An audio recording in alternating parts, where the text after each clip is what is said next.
उसका positive impact है। और कोविड में हम लोग काम किए, दूसरे के पार्टी नज़र नहीं आए, डेवलपमेंट के भी काम हुए हैं, उसका अप्रिसिएशन है और भी कराना है।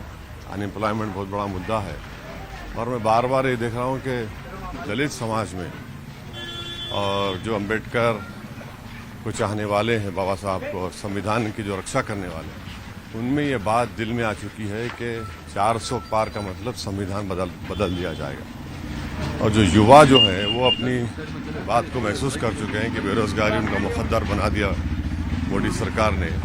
और कई युवा मुझसे कह रहे कि सर जब आर्मी में अग्निवीर 4 साल का कर दिए तो CISF, CRPF, SSB, RPF में भी BSF में यही हो जाएगा, तो इससे भी बड़ा ये मुद्दा बना हुआ है। सर एक लास्ट 4th फेज के इलेक्शन के बाद क्या बाकी फेज के लिए भी आप बाकी जगह प्रचार के लिए जाने? हाँ, जाएंगे।